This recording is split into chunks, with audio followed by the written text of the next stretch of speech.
Pozdravljeni v še enem kontroverznem videu, ki sem ga posnel. Mnogi od vas se ne boste strinjali z menoj. Kljub temu pa je mnogo več dokazov, ki podpirajo teorijo, da človek nikoli ni poletel na Luno, kot teh, da se je to res zgodilo. Mnogo je razlogov, ki dokazujejo, da se polet na Luni ni nikoli zgodil. Naj jih naštejem nekaj. Vidimo zastavo, ki plapola v prostoru brez atmosfere. Ne vidimo kraterjev pod nogami lunarnega modula, prav tako pa odsotnost zvezd v vesolju. Problem pri teh razlogih je edino v tem, da ima NASA odgovor na vsakega izmed njih. Zato imajo ljudi, kot sem jaz, in druge nasprotnike tega, da bi naj človek bil na Luni, za nore prevarante, ki širijo teorijo zarote in potrebujejo zdravila. Zato se bom v tem filmu osredotočil samo na eno dejstvo, ki ga je NASA sama že večkrat tudi priznala, in v nas ne bo pustilo nobenega dvoma o tem, da človek nikoli ni zapustil niti nizkozemeljske orbite, kaj šele poletel na Luno. Najprej pa se za nekaj trenutkov vrnimo v šolske klopi in obnovimo znanje o različnih atmosferah, ki obdajajo Zemljo.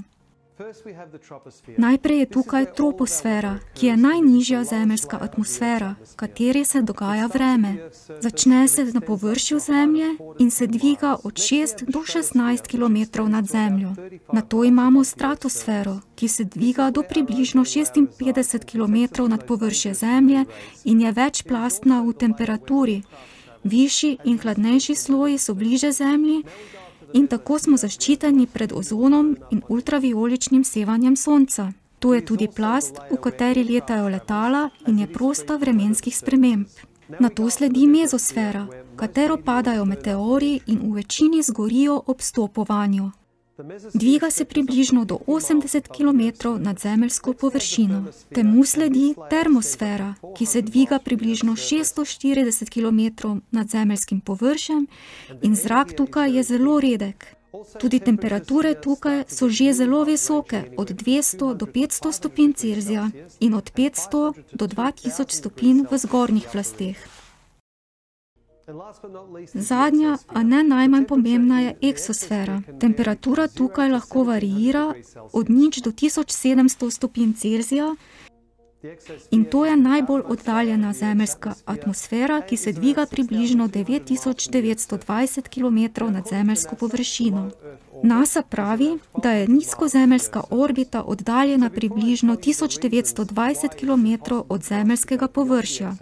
Preden vam povem razloge, zakaj je nemogoče dvigniti se nad eksosfero oziroma celo preiti skozi termosfero, si poglejmo, kaj o tem pravijo nekateri eksperti iz NASA. Ko se oddaljujemo od Zemlje in hočemo skozi Van Allenove sevalne pasove, pridemo v območje izredno nevarnega sevanja, ki lahko poškoduje navigacijske sisteme, računalnike in ostale elektronske naprave na raketi. Vendar ima raketa poseben ščit, ki je predhodno stestiran na vpliv tega visokega sevanja.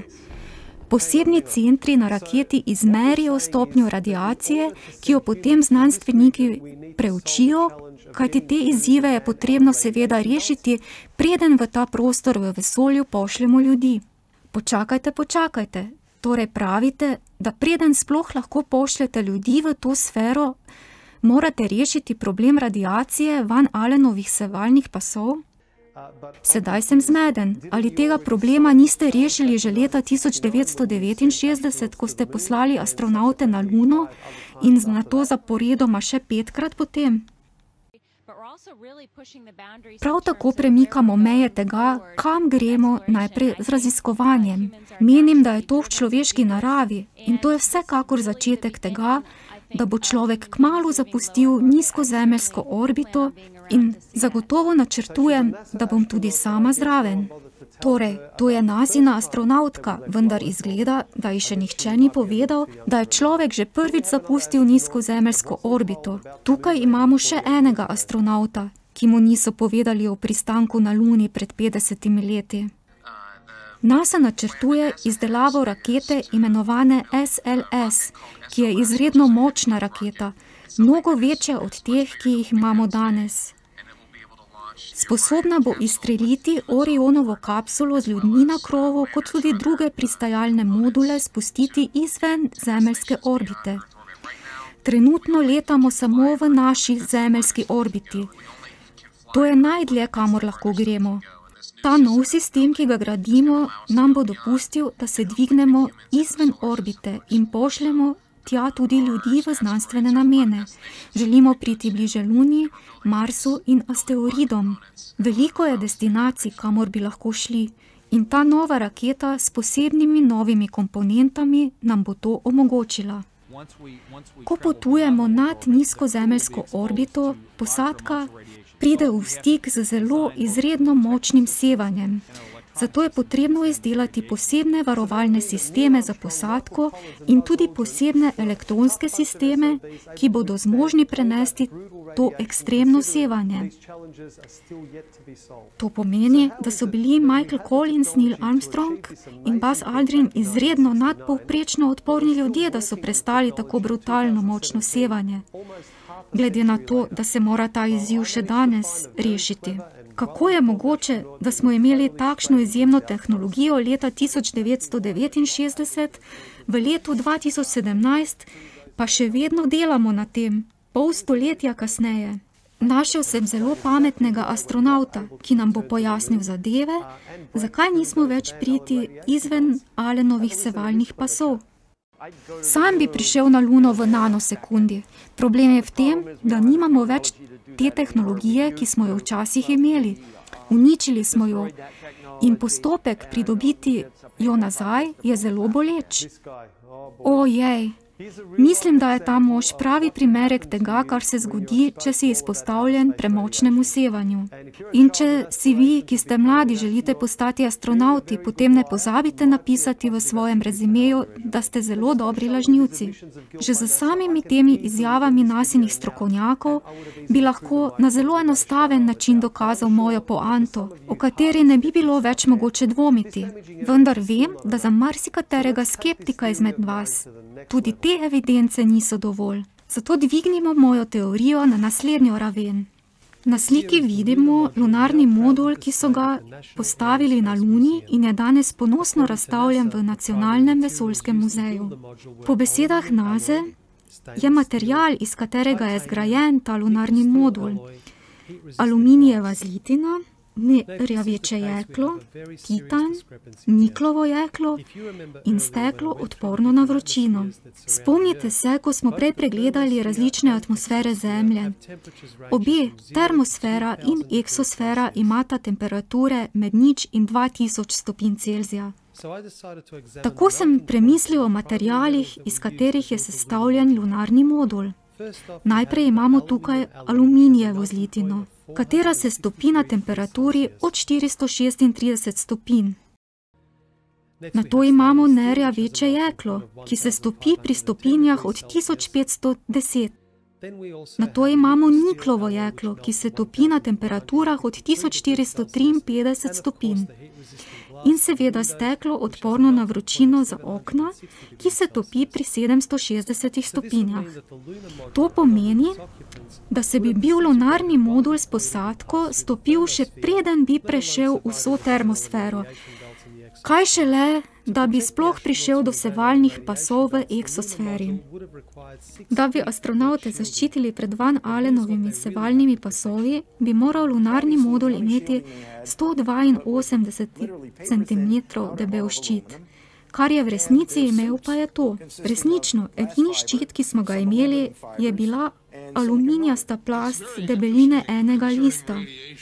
In obleke so bile iz steklenih vlaken in aluminijevih vlaken in iz silikonske gume. Zelo zanimivo v zvezi s sevanjem, da so bili astronauti zaščiteni samo s tako tankim slojem aluminija. Tukaj na Zemlji pa nas na rentgenskem slikanju zaščitijo s svinčenim pasom. Na koncu strnimo. Medtem ko NASA sama priznava, da nikoli niso zapustili nizkozemeljske orbite, in dejstvo, da nimamo materialov, ki bi prenesli tako visoke temperature in tako močno sevanje, kako lahko sploh še kdo verjame, da se je polet na Luno res zgodil?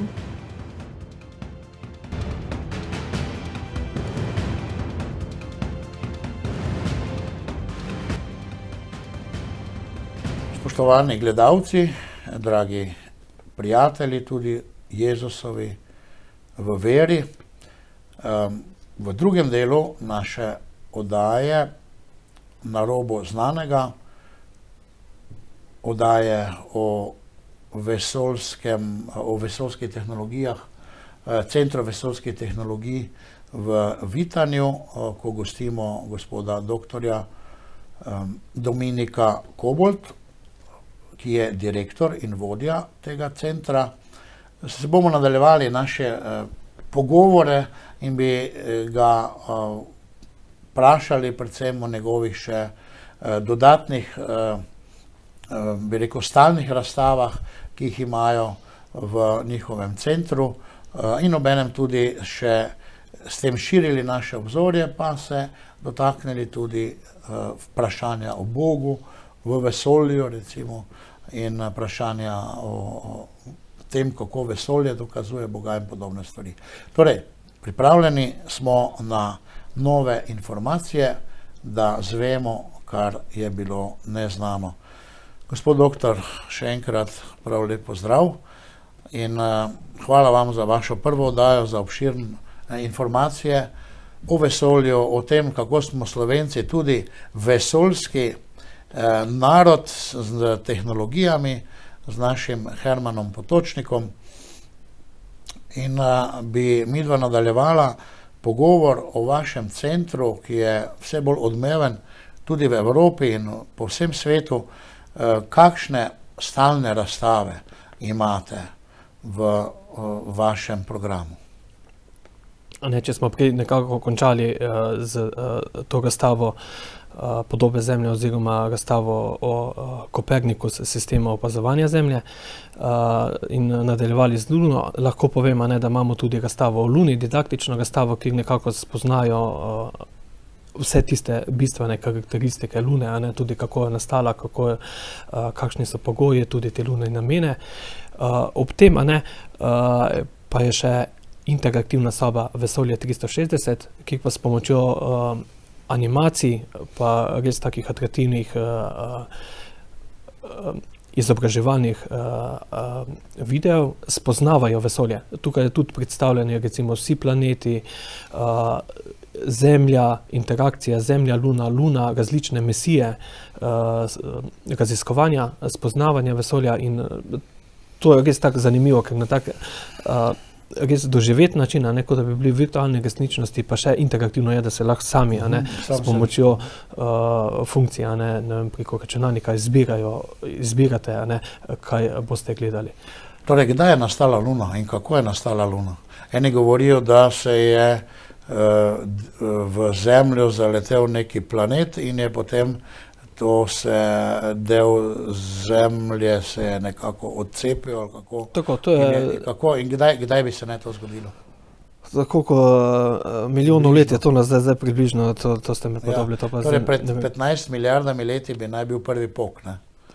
To drži, mislim, v teh znanstvenih krogih. Pa če to je zdaj spet, je teorija, koliko časa nazaj je tudi teorija, kako je to samo vesolje nastalo, in je ta med najbolj verjetnimi, ta veliki potok, kjer bi vse to nastalo in se potem zdaj širilo, oblikovali planeti, osončja, galaksija in vse to, koliko je pač zdaj nam znano, pa še marsikaj, ki pa nam ni znano. Luna je pa najverjetnejša teorija, da je pač eno večje telo zadelo v Zemljo in se je potem ta večja gmota odbila in z časom tega oblikovanja je potem nastalo telo, ki ga zdaj poznamo kot Luna in spremlja Zemljo kot edini naravni satelit, in tudi ima kar močen vpliv na samo življenje na Zemlji. Torej, Luna in Zemlja, ta interakcija, sem slišal, da je zelo pomembna, da če bi bila Luna, če bi bile dve Lune, potem življenje na Zemlji ne bi bilo mogoče. Če bi bila Luna malo oddaljena ali pa malo preblizu, da tudi, ne vem, Zemlja ne bi bila za ta naš način življenja, ko ga poznamo, ne bi bila nekako sposobna. Se pravi, kot da je neka izredna rekel, slučajnost, kar se tiče samo Lune in pa naše atmosfere pa Zemlje, da neka izredna slučajnost, da Luna na nek način tudi omogoča življenje na Zemlji, oziroma kaj bi lahko tako povedal? Določen, pač vpliv je, to je dejstvo. So še vprašanja, oziroma se tudi znanstveniki s temi vprašanji obadajo, kakšen je ta vpliv. Mogoče ga včasih pripisujemo, da je prekomeren vpliv, dejstvo pa je, da je vpliv, ampak recimo vpliv luninih men na samo razpoloženje ali pa na rojstva, pa to pa nekako z študijami tudi ovrženo, ampak vpliva od bibavice, samih dogajanja, recimo z morjem, pa to pač je dejstvo, zaradi te sile gravitacije, da Luna vpliva na Zemljo. Se pravi, Zemlja ima eno Luno, bi rekel eno Sonce, tudi imamo recimo razna osončja, ki imajo dva Sonca nekako in podobno. Torej, da je nekaj posebnega naša Zemlja zdaj za življenje, vsekakor v našem sončnem sistemu, pa verjetno tudi v naši galaksiji ali kakorkoli, zdaj iščejo po različnih galaksijah neko možnost, da bi bila voda in podobne stvari. Torej, kako je kaj za življenjem v naši galaksiji, pa potem tudi dalje. Ja, zdaj vesolje je veliko, zato mi smo zdaj omejeni na samo našo galaksijo, ki ima ne vem koliko milijard zvezd, še pa tudi več kot 200 milijard, samih galaksij, pa toliko zvezd. In če malo poznamo teorijo, pa da zdaj rečemo, ok, če je toliko možnosti, je pa verjetno še kje drugje tudi vesolju, možnost, da so živa bitja nastala. Si pa verjetno zdaj še ne znamo predstavljati, kako, oziroma v kakšni obliki. Ali so to kot civilizacije, ali so to neka nižje razvita bitja, bakterije, virusi. Tudi na Zemlji vidimo, da imamo določene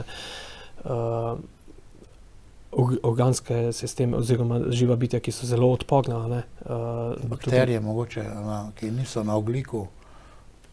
Ja, pač zdaj načeloma še ni, nismo odkrili nekega živega bitja, raziskave v tej smeri, da ne bi bazirali pač na te ogljikovodikih pa recimo kisikov, na teh baznih sestavinah, ki jih pač živa bitja na Zemlji imajo. Zemlja kot planet sam po sebi, če bi raziskovali možnosti življenja na drugih planetih, na drugih telesih, je pač edinstven.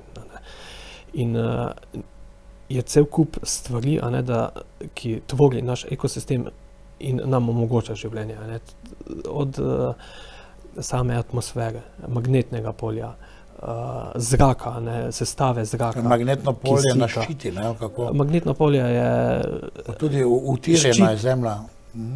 Ščit, ja, pač je pod kotom, da to pač vpliva na te same letne čase. Ampak magnetno polje je taki ščit, ki v bistvu preprečuje vdok teh kozmičnim žarkom, predvsem je tu največ Sonca. Zdaj tisti visokoenergetski žarki, ki jih poznamo iz globokega vesolja, tudi pridejo česa, ampak gostota je tukaj pomembna. Potem so tudi sami ta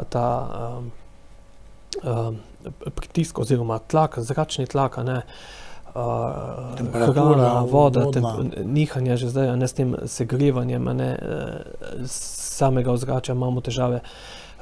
Tudi ta atmosfera nam omogoča, da se neke konstantni temperaturni pogoji nastali. Kako je prišlo do samega razvoja življenja, pač še tudi ni čisto jasno. In glede na število pa velikost vesolja je zelo verjetno, da je še kje druge. Oziroma, zdaj so že tudi študije, kaj bi mogli vse mi narediti, da bi se naselili na enem planetu ali da bi spremenili atmosfero, pa približno enake pogoje zdaj na teh naših planetih, bližjih, pa tudi Luna, da bi naredili neke naselbine, kot manjše ekosisteme. To so že tudi prav študije, tudi na Zemlji se to testira v različnih okoljih oziroma laboratorijih. Tako da to poteka, ne.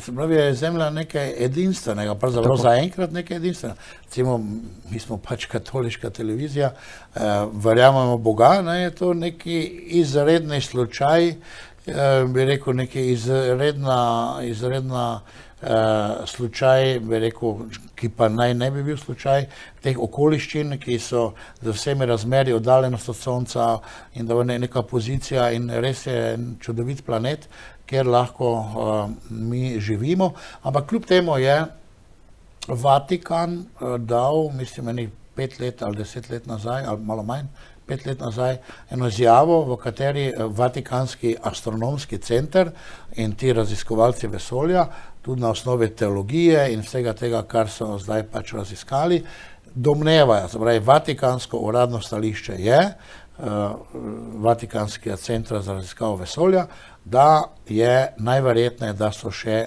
drugod tudi inteligentna bitja in pa življenje v vesolju. Kako se vam zdi ta izjava Vatikana? Je malo drzna, verjetno? Ja, je drzna, ampak je zelo je v skladu z vsemi temi pričakovanji človeštva oziroma verjetnostjo, da to dejansko je, ne. Ker pač bi bilo za pričakovati, ne, da smo pa zdaj v celem vesolju, ne, koliko ga poznamo, edini malo taka, ne, skoraj zagotovo, ne, da so še druge civilizacije oziroma druga živa bitja. Je pa zdaj problem, ne, to potovanje v vesolju pa dosega, ne, po teoriju, ki je zdaj poznamo, po Einsteinovi teoriji, ne, da bi zdaj pa mi potovali v druge galaksije, na druga planete, ne, pa tudi če bi šli s svetlobno hitrostjo, ko ni mogoče potovati, no to so svetlobna leta oddaljeni planeti, je pa precej težko, ne, in kdaj bomo kakega srečali oziroma da bomo prišli v kontakt, ne, ali pa da so že, ne, pravi, limit je hitrost svetlobe, ne? Recimo, to je omejitev, ne, ampak že, da neka masa, ne, potuje s hitrostjo svetlobe skoraj nemogoče, oziroma je potreba zagotoviti toliko energije, ne, da zdaj pač ne moremo, ne, pa so še pa druge variante od tega črvin, ne vem, okrivljanja prostora, ampak tu pa spet, ne, je vse pogojeno z nekimi energijami, ne. Recimo, če je teorija blizu črnih luk, da se prostor dejansko okrivlja, ne, je to tako visoka energija, da mi ne moremo zagotoviti, oziroma zdaj, če tudi bi mi prišli tam v bližino, ne, bi nas to pač pogubilo zagotovo, ne. Ko so ti astronauti, recimo, ali pa vsekakor astronauti, ki so šli v ta našo nižjo orbito, ali pa tudi ti, ki pravijo, da so bili na Luni, so tudi dobili vprašanja, ali so videli Boga, ne? Tudi Gagarinu so bili postavili to vprašanje, ali je videl Boga. In tudi tem, ki bi naj šli na Luno, so postavili vprašanje, če so videli Boga. Njihovi odgovori so bili, bi rekel, bolj tako Američani. Gagarin, mislim, da je takrat rekel, da ni, nobenega Boga ni bilo.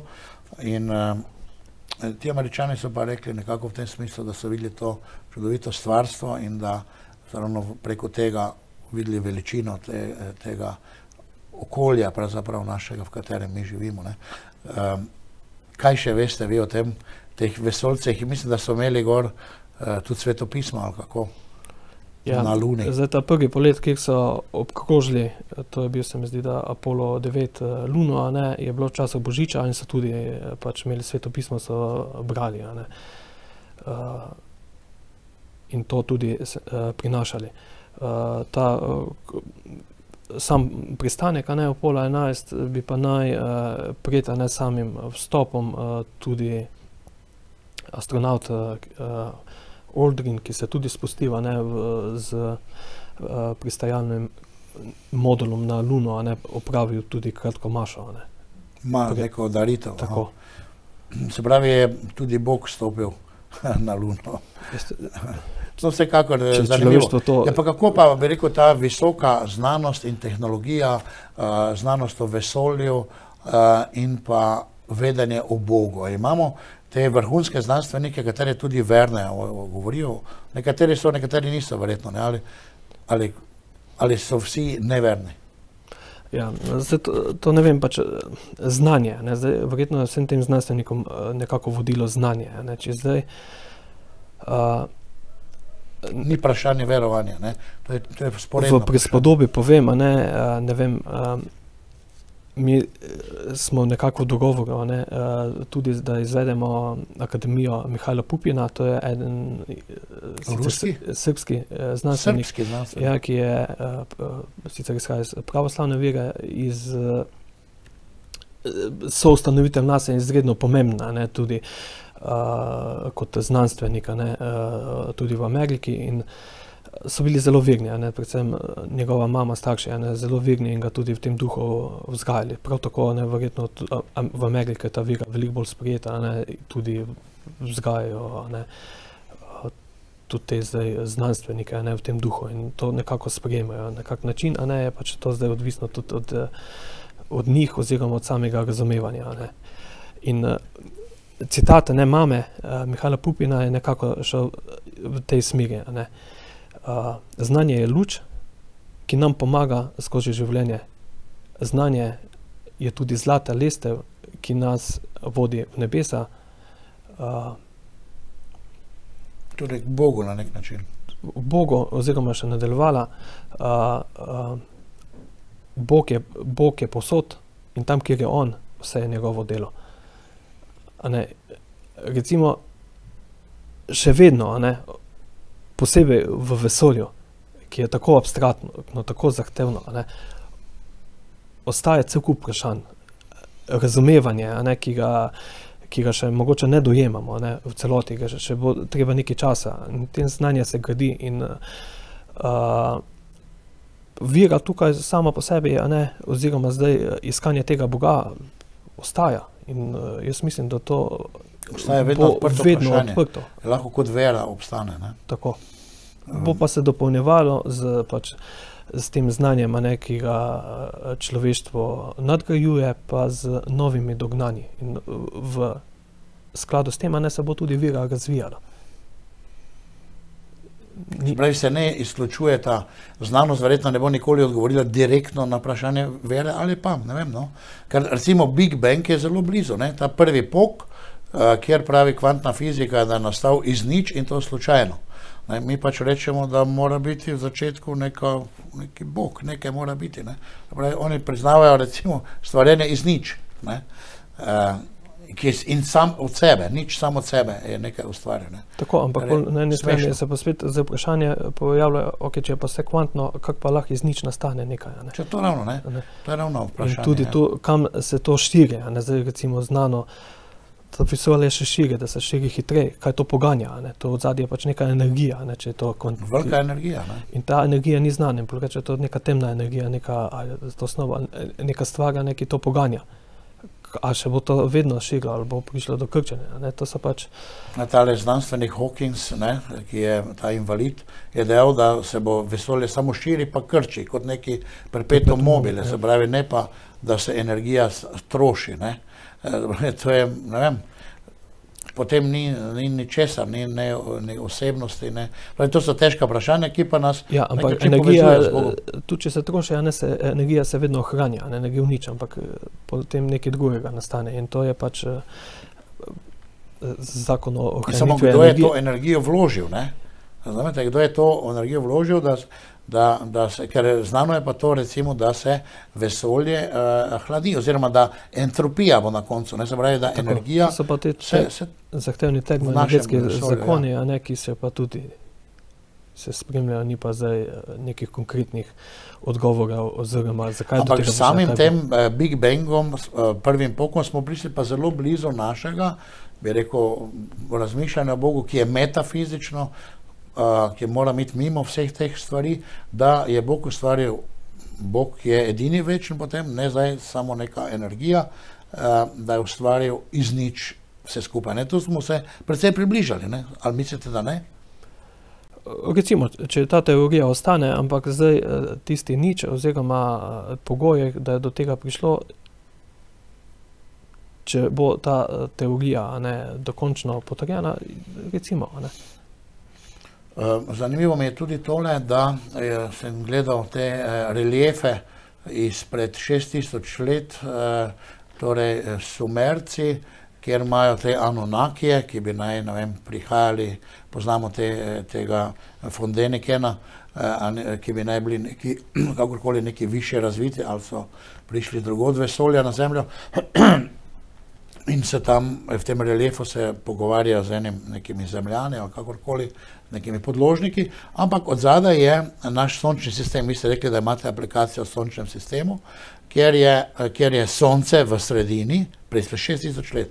Razdalje med soncem in planeti našega sončnega sistema so točno v točnem razmerju in je tudi Pluton narisan kot planet, ki smo ga odkrili, ne vem kdaj, 1950 ali kaj, kdaj je bil uradno odkrit Pluton.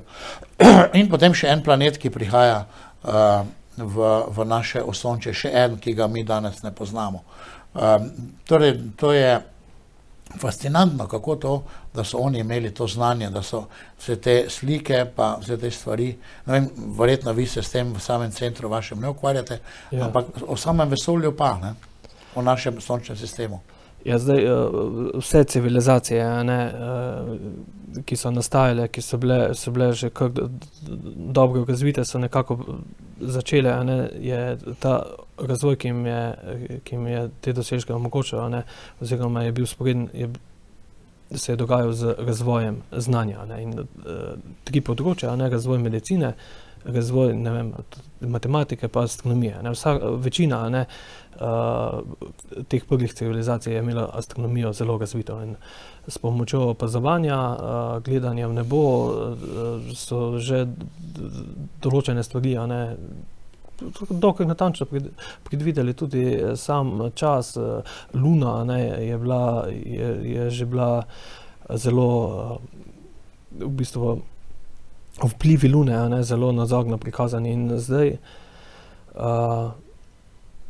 so poznali Pluton, recimo, ko smo ga mi spoznali šele s teleskopi po 1900. Tisto, to točno ne vem, tako da to se zdaj ne bomo spuščal, ampak da bi bila kakšna pomoč od zunaj, pa ne vem, na osnovi mojega znanja o fiziki pa potovanja v vesolju izredno težko, ja. Torej, potovanje, tako hitro potovanje v vesolju bi bilo nemogoče. Kaj pa tisto, mogoče poznate te, ko so delali neke poizkuse celo, da bi naj, ne vem, skozi neki kanal spuščali, kaj so že bili neki elektroni ali kaj, in bi naj celo z dvakratno svetlobno hitrostjo prišel skozi neki delec ali kaj. In ni bilo nekaj tega, da bi naj bili, neki poizkusi so bili, ko so celo, z večjo hitrostjo, kot je svetlobna hitrost. Ni bilo nekaj tega, koliko se prav spomnim? Ne, to ne vem. Pač v CERN-u, tem pospeševalniku so pač se ukvarjajo s temi poskusi, pa pospeševanje delcev, pač dosegajo tam, sploh pri večjih delcih blizu svetlobne hitrosti, ampak načeloma se ne da. Iti preko. Preko svetla. Je pa zdaj pri teh razpadih, so odkrili ta Higgsov bozon, kot ta, narekovajo, božji delec. Če, ne vem, pride do kakega razpada, mogoče lahko delec, ne vem, tudi preseže to hitrost, recimo po teoriji, ampak več načeloma preko svetlobne hitrosti, se ne da potovati po našem znanju, zdaj trenutnem znanju, fizike. Einstein je dejal, da iz te vrhunske matematike, ki jo on vidi v vesolju, dobiva slutnjo o Bogu, nekako takole. In poleg torej te vesoljskega oziroma programa o vesolju imate vi še druge potem stalne razstave oziroma te, kako imenujete to v vašem programu? Ja, mi imamo zdaj, poleg teh samih stalnih razstav, tudi interaktivne aplikacije. Interaktivne, ja, imate. Več stalnih razstav, pa še interaktivno imate. Zdaj od stalnih razstav, prej sem še omenil, je ta Olunia, potem pa še imamo razstavo Življenje v vesolju, ki nekako predstavljamo malo, Tu smo se zdaj malo tudi pogovarjali. Ja, hrano, samo bivanje vesoljcev, ti, ko so zdaj na mednarodni vesoljski postaji. In kaj si pečejo, čevapčiče? Ja, Goran, kako se prehranjujejo? Bolj in manj imajo samo pripravljeno hrano, ki pripravijo na zemlji, imajo določene snovi dodane, zaradi teh osteoporoz pa teh snovi, ki jih gor izgubljajo. In to vse dostavijo z raketami, In oni potem tisto hrano pojejo. Ja. Imamo zdaj različne vrste hrane, Rusi imajo neko svojo, potem imajo Američani, pa zdaj še tudi Evropska unija zna izdelati svojo hrano in so različni narodnosti na mednarodni postaji in potem imajo tako, da se malo popestrijo to življenje, recimo kulinarične večere in enkrat jejo potem to različne vrste te ruske hrane, enkrat evropske, enkrat ameriške.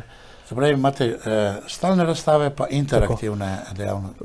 V interaktivni teh aplikacijah, ko smo jih zdaj dodali, to predvsem, da nekako še bolj pritegnemo mlajše, da naredimo vsebino tudi bolj privlačno, širši publiki, da ni ta sama snova o vesolju je zahtevna, je privlačna, ampak takoj, ko se začnemo nekaj poglabljati, takoj pridemo do ovir oziroma do nekih vprašanj, na katerih ni odgovora, oziroma so potem različne teorije in to je zahtevno. S temi interaktivnimi aplikacijami pa s pomočjo teh sodobnih multimedijskih aplikacij, virtualnih tehnologij, nekako sploh te mlade navdušimo. In imamo virtualni Noglung, to je aplikacija, ki lahko spoznajo te osnovne podatke našega osončja, tudi se približajo po tem planetom, jih recimo v virtualnem svetu primejo, se malo poigrajo, lahko tudi vržeš kak planet, pa pogledaš sobo oziroma model vesoljske postaje, ki si je zamislil potočnik Noglung, pač v virtualnem svetu. Imamo tudi vesoljski simulator, da lahko preizkusijo potovanje v vesolje. Do tisto, po ameriški teoriji, po teoriji NASA je 50 mil oziroma 70 kilometrov nad zemljo, vstopiš naj bi uradno začelo vesolje, je že prej, ampak vesolje, in se potem lahko v spet virtualnem svetu pogleda, kako se vidi zemlja, kak je relief, pa manevrira v tem prostoru, ker je je fizikalni model tega simulatorja zadaj, recimo bazira na nekih fizikalnih dejstvih in se pol vidi, koliko je tega odziva nije veliko težje. Ali pa se preprosto recimo leti, nad določenimi lokacijami na zemlji, pa se malo vidi, kako dejansko letenje z letalom poteka, pa kako se vidi, sam relief na zemlji. To so takšne aplikacije, ki res so nek magnet, pritegnejo ljudi in preko tega, zdaj še imamo par načrtov, kako se to izpopolniti, ampak motiviramo tudi predvsem mlade, pa družine. Ker en del našega poslanstva je tudi, da pač motiviramo mlade, tudi za naravoslovne poklice, za te poklice razvoja in visokih tehnologij, in recimo vesolje je eno izmed področij, ki se bo razvijalo, ki se bo zagotovo in prinašalo določene preboje, tudi tehnološke preboje. Je pa pomanjkanje kadrov, že ta vrhunska podjetja, že slovenska podjetja imajo manko tega inženirskega kadra na trgu. Torej, meje našega spoznanja so meje našega diskurzivnega razuma. Torej, mi vedno nekaj spoznavamo, kar je pač en del pa celota, ne? Zato verjetno prav fizika sama kot takšna ne bo, niti ni njen namen odgovarjati na vprašanje Boga. Eni pravijo, da čim je znanje večje, mi smo rekli, znanje se veča, ne? Ja. Ampak se potem tudi veča obot s tistim, se pravi meja s tistim, kar je neznano. Ne? Pravi, mi nekaj odkrijemo, ampak potem se nam še pojavi ne vem koliko več vprašanj, če se znanje veča, se veča stik z neznanim in tako imamo od začetku, je župnik vedel vse tam nekje v 12. stoletju, ne? Vse, potem smo imeli različne znanosti, fizika je bila samo ena knjiga, danes imamo cel kup fizik različnih, vi ste veliko fizike tudi študiral, imamo različnih fizik, eno tudi, kaj zvem, se pravi, vse mogoče fizike imamo, ne? Katere tudi se ne vidijo nekega konca in tako tudi verjetno pri teh vprašanjih o vesolju se vedno znova pojavljajo neka vprašanja. Ne? In vidimo to veličino pravzaprav tega stvarstva in informacij, ki jih moramo mi dobiti. Katera so zdaj v vesolju, recimo tista glavna vprašanja, s čem se vi kot veliko na tem področju, ki raziskujete vesolje, predavate nam o planeti, kaj so vprašanja, ki niso odgovorjena danes v teh raziskavah vesolja? Zdaj, sama, tako ste rekli, dejansko to novo raziskovanje pač nam na eni strani dejansko da odgovore na določene stvari, ki zdaj niso poznane, tako da dobimo odgovore, se pa odpirajo nova vprašanja in to je ta čar raziskovanja in to se nikoli ne konča. Ne? In je res, je to tako zanimivo področje s tem, da sama fizika, ne, zdaj razvoja, pa ta sodobna fizika, ne, na področju vesolja postaja zelo kompleksna. Ne. In tukaj govorimo na eni strani samem fizikalnem razumevanju, kjer se razvijajo teorije, posamezne teorije in teorija, ne, da je pa enkrat sprejeta, se pa mora dokazati. Ne. In tudi to dokazovanje, kjer so pa že vpete matematika, ne, ti kompleksni izračuni, tudi zdaj ti sodobni računalniki, superračunalniki, ki pomagajo določene predikcije narediti, izračunavati, ne, povezovanje posameznih rezultatov različnih, ne vem, observatorijev ali pa različnih področij, in se to nekako združuje, to zdaj prinaša neke dosežke oziroma nova dognanja. Je pa izredno kompleksno. Recimo, če samo pogledamo, zdaj je prišla pred časom ven fotografija črne luknje. To v bistvu gre za nek posredno fotografijo. Ne? To ni neposredno, ne, ko se predstavljamo fotografiranje, pa se obrnemo proti črni luknji. Črna luknja se ne bi smela videti, ne pa fotografiramo, ampak to je zelo kompleksen proces, kjer so pač opazovali to lokacijo, kjer je črna luknja s pomočjo različnih observatorijev, tudi iz različnih smeri in so mogli nekako uskladiti samo delovanje. In da se je to uskladilo, je tudi ima prste vmes eno slovensko podjetje, ki je ta krmilni sistem pomagalo razviti. Mi Slovenci je to bilo pa zelo pomembno. Vrhunsko slovensko podjetje dela te krmilne sisteme, tudi so vključeni v, zdaj ne vem, lahko to ime povem, ali se to kakšna reklama dela, v razvoj krmilnih sistemov, ne vem, za pospeševalnike, nevronov oziroma protonov, pa za te, ne vem, fisijske reaktorje, ki se zdaj raziskuje. In je tudi bil slovenski delež znanja pri tem. In tukaj je pač za srednjo stvar in so nekako dokazali, zdaj je dokazan obstoj, zdaj pa je treba razvijati naprej, zakaj to nastane oziroma kaj se zdaj v sami črni luknji dogaja. To so pa zdaj... Torej ne vemo niti pravzaprav črna luknja, kaj je, vemo, da stvari samo zginevajo tam, posrka cele planete, cele... Načeloma že ve, da pač pride do koncentracije mase in zdaj ta masa je tako velika, ne, da je že ujame tudi svetlobo, ne, nič ne more bežati in tisto se potem v sami koncentrirano v tej točki. Ne.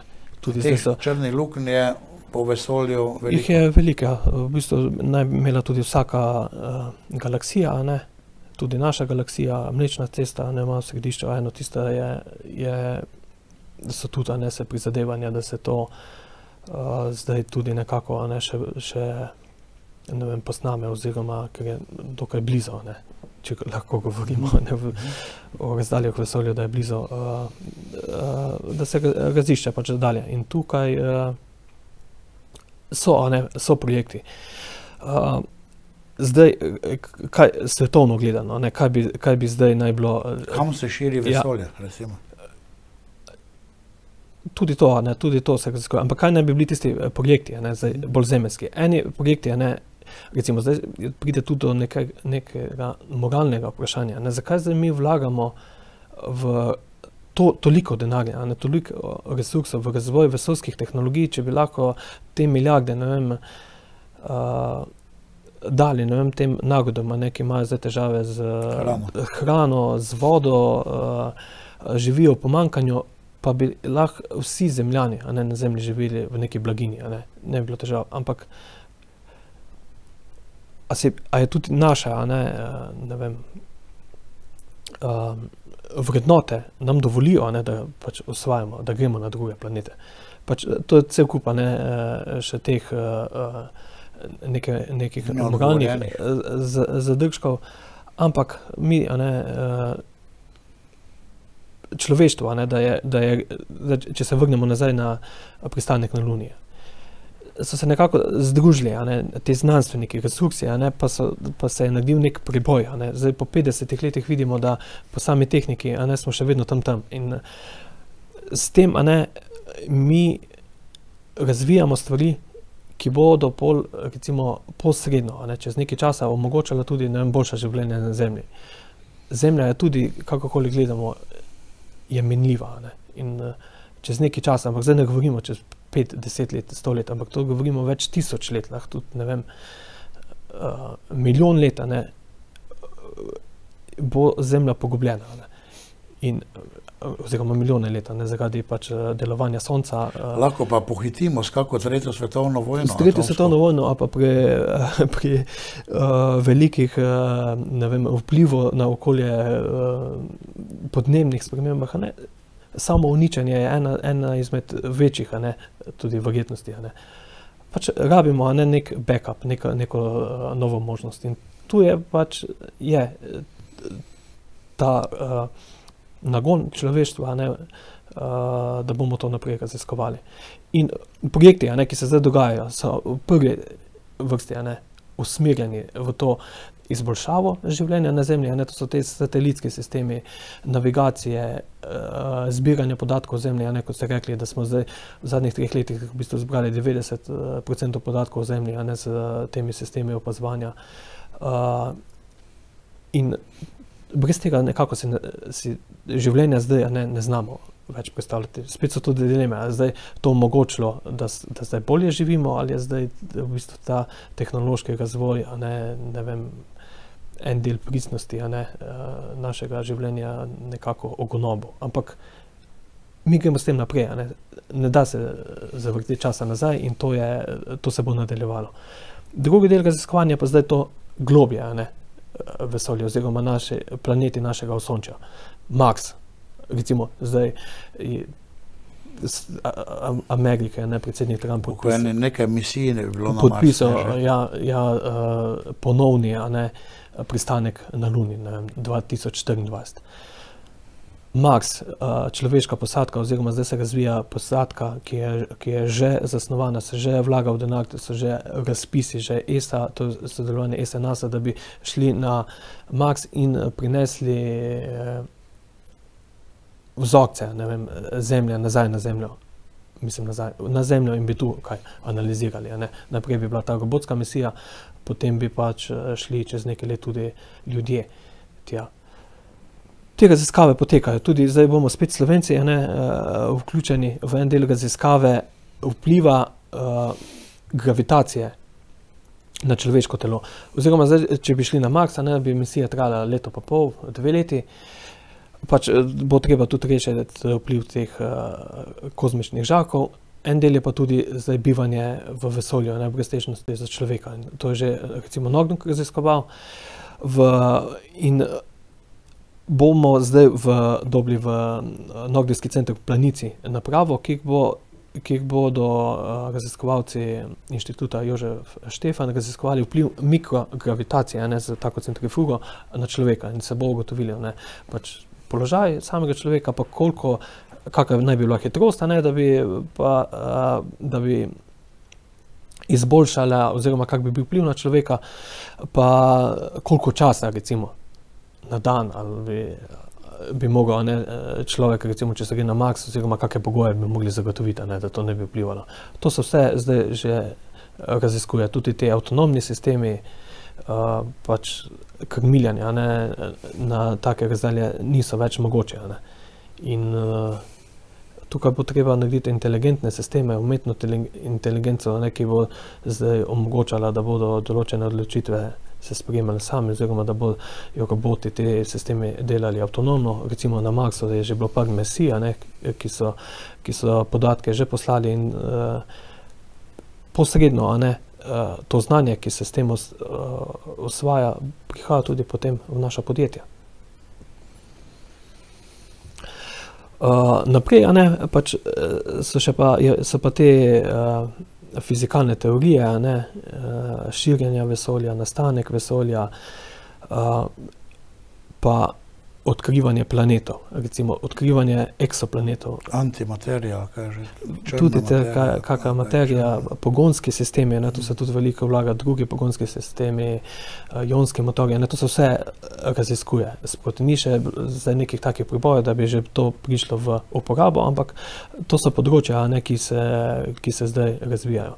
Recimo večje priboje na področju opazovanja eksoplanetov, oziroma da bomo locirali, še dejansko bolj ugotovili, kakšna so pogoji pri planetih, pri drugih planetih izven Osončja. Recimo zdaj smo jih že kar precej ugotovili, so še male težave, kakšne so samo atmosfero. Izdeluje se John Webb teleskop, ki bo nadomestil recimo Hubble, in ta teleskop bo lociran na Lagrangevi točki, to je točka, ki ne bo vpliva gravitacije med Luno in Zemljo. In bo imel, recimo, če ima Hubble, nekaj manjši objektiv, pol metra, bo imel 3 metre, torej veliko zrcalo. To bo omogočilo odkrivanje nekih novih podatkov o galaksijah, o planetih, o zvezdah, kak bo zagotovo dvignilo naše razumevanje za precej. Recimo že kaj smo naredili z Hubbleom, pa z temi teleskopi, ki smo jih poslali v orbite, pa so bili v relativno nizkih orbitah, je bil velik doprinos. In zdaj so pričakovanja tega projekta so izredno velika. Izredno kompleksen projekt, ne vem koliko milijard, že 3-krat so primaknili čas izstrelitve, zdaj računajo nekaj na, 2022-2023, da bi naj. Evropa letos izstreli tudi eno misijo Keops, ki jih bodo poslali v orbito namenski satelit z opremo za ugotavljanje eksoplanetov. Tukaj smo spet Slovenci, zgolj posredno je naš študent arhitekture zasnoval recimo logotip za to misijo, in ta logotip bo natisnjen na nosilni raketi Sojuz, ki bo tam satelit ponesla v orbito. In tega je veliko. Razpisana sredstva za samo opazovanje Zemlje, pa razvoj dodatnih aplikacij, ker zdaj ti sateliti pa vesoljski program omogoča zbiranje ogromnih količin, da se ti podatki procesirajo, da se obdelujejo, da dobimo neke uporabne aplikacije in to uporabimo, dejansko v življenju je malo moge. Torej za vaš center ne bo zmanjkalo tem, pa prihodnosti, možnosti razvoja, večanja obiska. Jaz se vam zahvaljujem za tako izčrpno področje najnega pogovora. Torej vsekakor smo danes izvedeli veliko informacij o samem vašem centru, o vesolju, razmišljala smo na splošno tudi o Bogu na nek način, da Bog in znanost nista izključujoča. Za nas ravno nasprotno, nekako vse bliže prihajata v svojih trditvah in stališčih. Malo za jezo mogoče bi še končal ali pa malo še podvomil s tem, da baje preko Hubbla niso ničesar odkrili na Luni, kar bi naj Američani tam pustili, kar bi že z navadnimi, mislim, temi pogledi bi lahko se videlo na Luni, ampak nič ni kaj videti. Toliko malo, da pomislimo tudi o tem, da imajo nekateri ljudje eno moč, da marsikaj lahko, bi rekel, naredijo tudi tako, kar je skrito javnosti. Gospod direktor, gospod doktor, čestitamo vam za vaše uspešno vodenje vašega centra in želimo vam veliko uspeha v prihodnosti in vse še kar priporočamo, da še kaj pridete in nam poveste nove stvari, ne znamo na tem vašem in našem skupnem področju. Hvala lepa.